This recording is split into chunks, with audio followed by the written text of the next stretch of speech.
آج کی اس ویڈیو میں ہم آپ کو بتائیں گے کہ فلسطین میں شہید ہونے والے بچوں کے ساتھ کیا ہوگا۔ اور دوستو، جو واقعہ ہم آپ لوگوں کو سنانے والے ہیں، اسے سن کر آپ لوگوں کا بھی ایمان تازہ ہو جائے گا اور آپ لوگوں کو یقین ہو جائے گا کہ فلسطین میں چھوٹے چھوٹے معصوم بچے جو اپنی جانوں کی قربانی دے رہے ہیں، اللہ تبارک تعالیٰ آگے ان کے ساتھ کیا معاملہ فرمائیں گے۔ پیارے دوستو، قرآن پاک کے آخری پارے میں ایک سورت ہے جسے سورہ بروج کہا جاتا ہے۔ اس کی چوتھی آیات میں اللہ تبارک تعالیٰ نے فرمایا، اس آیات میں اللہ تبارک تعالیٰ نے اصحاب الاخدود کا ذکر فرمایا ہے، جن کے بارے میں حدیث کی سب سے بڑی کتاب مسلم شریف میں مکمل ایک واقعے کا ذکر ہے کہ ہمارے حضور صلی اللہ علیہ وآلہ وسلم نے ایک بار صحابہ کرام کو یہ واقعہ سناتے ہوئے فرمایا کہ آج سے ہزاروں سال پہلے ایک بادشاہ ہوا کرتا تھا جو کہ بہت ظالم تھا۔ وہ لوگوں کو مجبور کرتا تھا کہ سبھی اسے اپنا خدا مان کر اس کے سامنے سجدہ کریں۔ دوستو، یہاں پر ایک بات یاد رکھیں کہ یہ بادشاہ فرعون نہیں تھا، بلکہ یہ کوئی دوسرا بادشاہ تھا۔ اس بادشاہ کے زمانے میں ایک بہت بڑا جادوگر تھا۔ بادشاہ اس جادوگر کی بہت عزت کیا کرتا تھا، لیکن جب وہ جادوگر بوڑھا ہو گیا تو ایک دن اس نے بادشاہ سے کہا کہ اے بادشاہ سلامت، اب میں بوڑھا ہو گیا ہوں، کچھ پتہ نہیں کب میری موت کا وقت قریب آ جائے، اسی لیے آپ میرے پاس کوئی چھوٹے لڑکے کو بھیج دیا کرے تاکہ میں اسے اپنے جادو کی کلا سکھا سکوں، ورنہ موت کے ساتھ میرا یہ ہنر بھی ختم ہو جائے گا۔ بادشاہ کو بھی یہ بات مناسب لگی، یعنی بادشاہ کو بھی یہ بات پسند آئی اور اس نے اپنے شہر کے ایک 10 سال کے لڑکے پر یہ ذمہ داری لگائی کہ وہ روزانہ جادوگر کے پاس جا کر اس سے اس کا علم سیکھے۔ بادشاہ کے حکم پر وہ لڑکا روزانہ جادوگر کے پاس جانے لگا اور اس کے پاس کئی گھنٹے بیٹھ کر جادو کے بارے میں سیکھتا۔ وہ لڑکا روزانہ جس راستے سے جادوگر کے پاس جاتا تو اسی راستے میں ایک پیڑ کے نیچے ایک اللہ والے بزرگ روزانہ بیٹھے نظر آتے، تو کئی دنوں تک تو وہ انہیں نظر انداز کرتا رہا، لیکن ایک دن وہ لڑکا ان اللہ والے بزرگ کے پاس گیا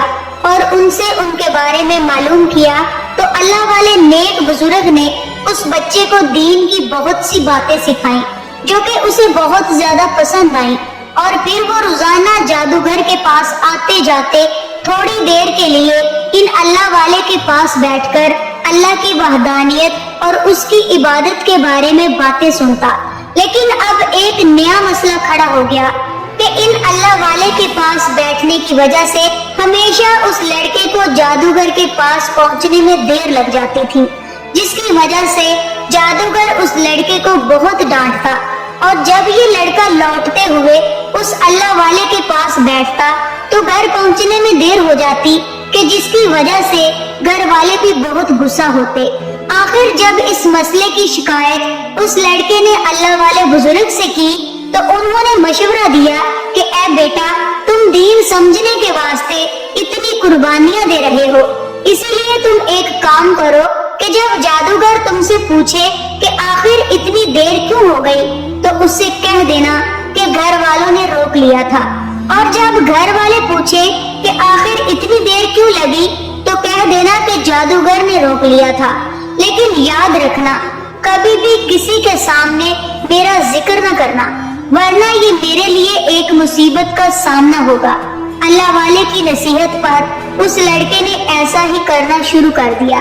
ایک دن راستے میں جاتے ہوئے اچانک بیچ سڑک میں ایک بہت ہی زہریلا سانپ آ کر بیٹھ گیا، جسے دیکھ کر سبھی لوگ اپنی جگہ کھڑے ہو گئے، کوئی آگے بڑھنے کی ہمت نہ کر سکا۔ تو اس وقت اس لڑکے نے اپنے دل میں سوچا کہ آج میں آزما کر دیکھوں گا کہ آخر جادوگر سچا ہے یا وہ اللہ والے بزرگ۔ اور پھر اس لڑکے نے ایک پتھر اٹھایا اور اللہ سے دعا کرتے ہوئے کہا کہ اے اللہ، اگر جادوگر سچا ہے اور وہ نیک بزرگ جھوٹے ہیں تو میرے اس پتھر سے سانپ کو موت کے گھاٹ اتار دے۔ اتنا کہہ کر اس لڑکے نے پتھر چلا دیا،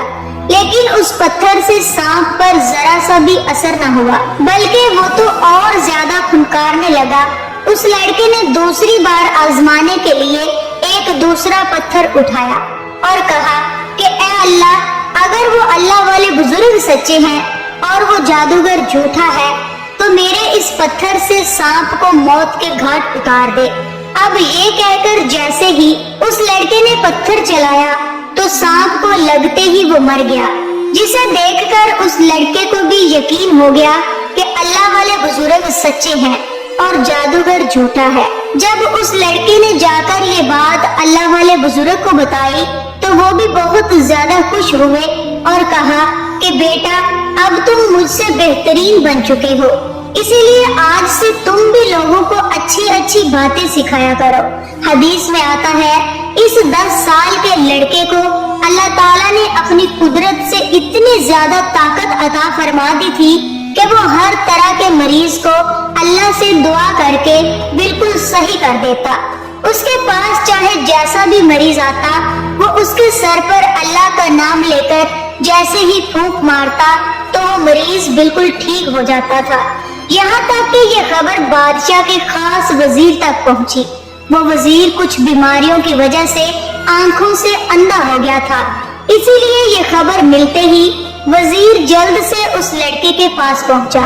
اور کہنے لگا کہ اے بچے، میں تمہارے لیے بہت قیمتی تحفے لے کر آیا ہوں، تم انہیں قبول کرو اور میری آنکھیں ٹھیک کر دو۔ تو اس لڑکے نے جواب دیا کہ مجھے تمہارے تحفوں کی کوئی ضرورت نہیں اور آنکھیں میں ٹھیک نہیں کرتا، بلکہ میرا اللہ ٹھیک کرتا ہے، اسی لیے تم اس بات کی گواہی دو کہ اللہ کے سوا کوئی معبود نہیں، تو میں دعا کروں گا تو اللہ تبارک تعالیٰ تمہاری آنکھیں ٹھیک کر دے گا۔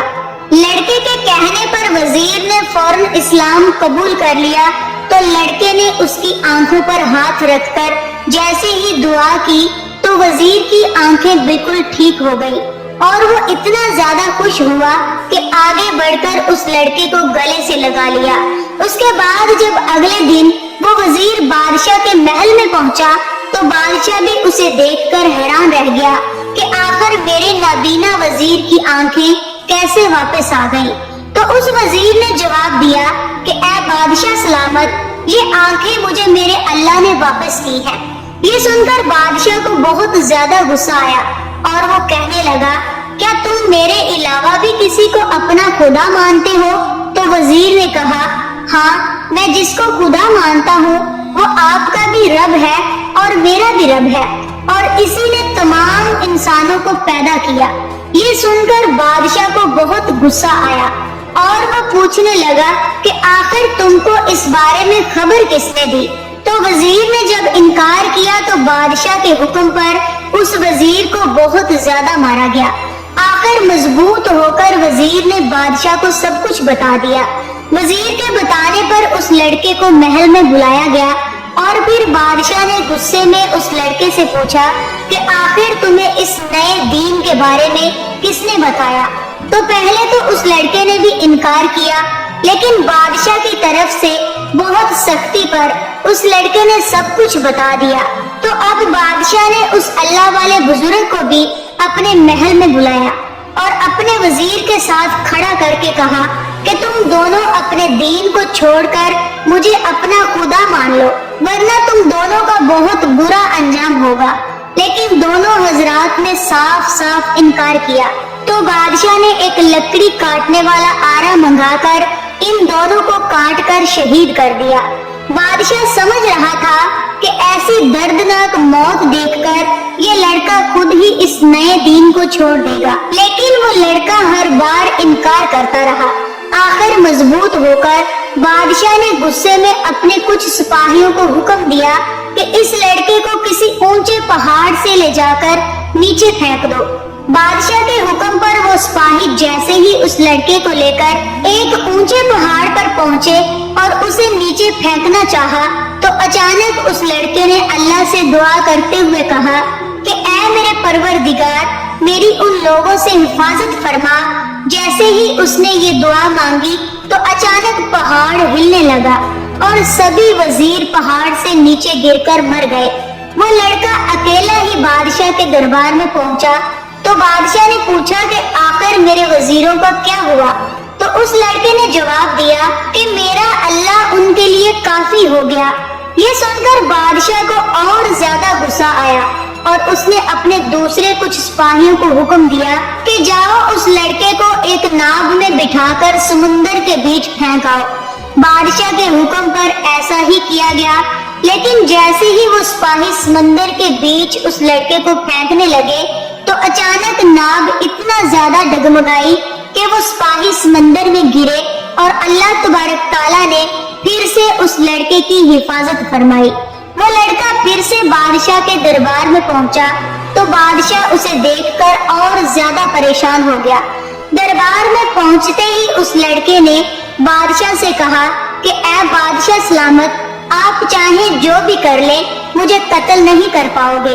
کیونکہ میرا اللہ میری حفاظت کرتا ہے، لیکن ایک طریقہ ہے کہ اگر آپ اس پر عمل کریں گے تو مجھے قتل کر سکیں گے۔ بادشاہ نے پوچھا کہ آخر وہ طریقہ کیا ہے؟ تو لڑکے نے جواب دیا کہ آپ ایک میدان میں ملک کے سارے لوگوں کو جمع کریں، پھر ایک بڑی سی لکڑی میں مجھے باندھ کر لٹکا دیں، پھر دور کھڑے ہو کر ایک تیر پر بسم اللہ رب الغلام پڑھ کر وہ تیر میری طرف چلا دیں۔ ایسا کرنے سے آپ مجھے قتل کر سکتے ہیں۔ بادشاہ نے ایسا ہی کیا کہ سارے ملک کے لوگوں کو جمع کیا اور پھر لڑکے کو لکڑی میں باندھ کر اس پر بسم اللہ رب الغلام پڑھ کر ایک تیر چلایا تو وہ تیر سیدھے جا کر اس لڑکے کی گردن پر لگا، جس کی وجہ سے اس لڑکے کی شہادت ہو گئی۔ لیکن یہ منظر دیکھ کر میدان میں کھڑے سبھی لوگوں کو یقین ہو گیا کہ بادشاہ نے تیر چلانے سے پہلے جس اللہ کا نام لیا وہی ہمارا اصلی خدا ہے، جس کے نام پر اس چھوٹے لڑکے نے اپنی جان قربان کر دی۔ اور پھر اسی وقت میدان میں کھڑے ہزاروں لوگ اللہ پر ایمان لے آئے، جسے دیکھ کر بادشاہ بہت زیادہ غصہ ہوا۔ آخر بادشاہ نے حکم جاری کیا کہ جو بھی اللہ پر ایمان لایا ہے میں ان سبھی کو جلا کر ختم کر دوں گا۔ اور پھر بادشاہ نے ایک بھڑکتی آگ جلوائی جس میں ان سب ہی ایمان لانے والے لوگوں کو زندہ ہی جلا کر شہید کر دیا۔ قرآن میں انہی لوگوں کو اصحاب الخدود کہا گیا ہے۔ حضور صلی اللہ علیہ وآلہ وسلم نے فرمایا کہ جو بھی اللہ کی راہ میں شہید ہوتا ہے تو اسے اللہ تعالیٰ کئی طرح سے نوازتا ہے۔ نمبر 1، اس کا خون زمین پر گرنے سے پہلے ہی اس کی مغفرت کر دی جاتی ہے اور جنت میں اسے اس کا ٹھکانہ دکھا دیا جاتا ہے۔ نمبر 2، اسے قبر کے عذاب سے محفوظ رکھا جاتا ہے۔ نمبر 3، اسے قیامت کے دن کوئی بھی گھبراہٹ نہ ہوگی۔ قیامت میں گھبراہٹ نہ ہونے کا مطلب یہ ہے کہ اور سبھی انسانوں سے تو حساب لیا جائے گا، لیکن شہید بغیر حساب و کتاب کے ہی جنت میں داخل ہوگا۔ اس نے چاہے زندگی میں جتنے بھی گناہ کیے ہوں گے، اللہ کی راہ میں شہادت کی وجہ سے اس کے سارے گناہ معاف کر دیے جائیں گے اور اس کے سر پر ایک ایسا تاج رکھا جائے گا کہ جس کی خوبصورتی کائنات کی ہر چیز سے بڑھ کر ہوگی، اور اسے یہ اختیار دیا جائے گا کہ وہ اپنے گھر والوں میں سے 70 سے زیادہ لوگوں کی سفارش کر کے انہیں جنت میں لے جا سکتا ہے۔ قرآن میں اللہ تبارک تعالیٰ نے صحیح بندے کی اتنی زیادہ فضیلت بیان کی ہے۔ فرمایا کہ اے لوگو، تم میرے شہید بندے کو مرا ہوا مت کہا کرو، بلکہ وہ تو میرے پاس زندہ ہے اور میں اسے اپنے پاس سے رزق دیتا ہوں۔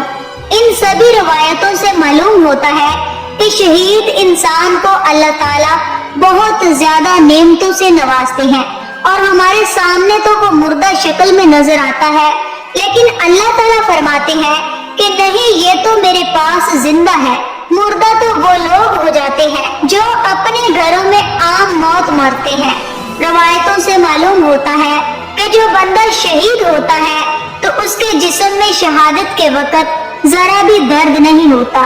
وہ صرف ہمیں خون میں تڑپتا نظر آتا ہے، لیکن حقیقت میں اسے اللہ تعالیٰ اپنی راہ میں شہید ہونے کا کچھ الگ ہی مزہ دے رہے ہوتے ہیں۔ اسی لیے حدیث میں آتا ہے کہ جنت میں جانے کے بعد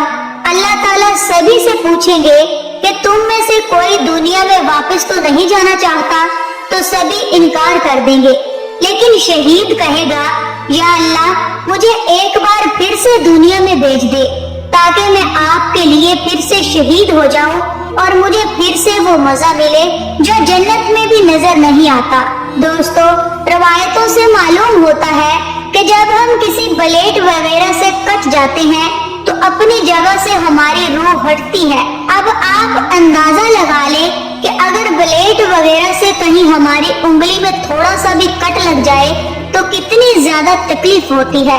اور وہ تکلیف صرف اسی لیے ہوتی ہے کیونکہ اتنی جگہ سے ہماری روح ہٹتی ہے۔ اب جس دن ہمارے پورے جسم سے روح ہٹے گی تو پھر اس دن کس قدر تکلیف ہوگی، لیکن اللہ تبارک تعالیٰ کی راہ میں شہید ہونے والا بندہ ان سبھی تکلیفوں سے دور رہتا ہے۔ اسے وہ تکلیف نہیں ہوتی جو گھر میں رہتے ہوئے موت آنے پر ہوتی ہے۔ حضرت علی رضی اللہ تعالیٰ عنہ تو ساری زندگی اللہ سے شہادت طلب کرتے رہے، یعنی شہادت مانگتے رہے،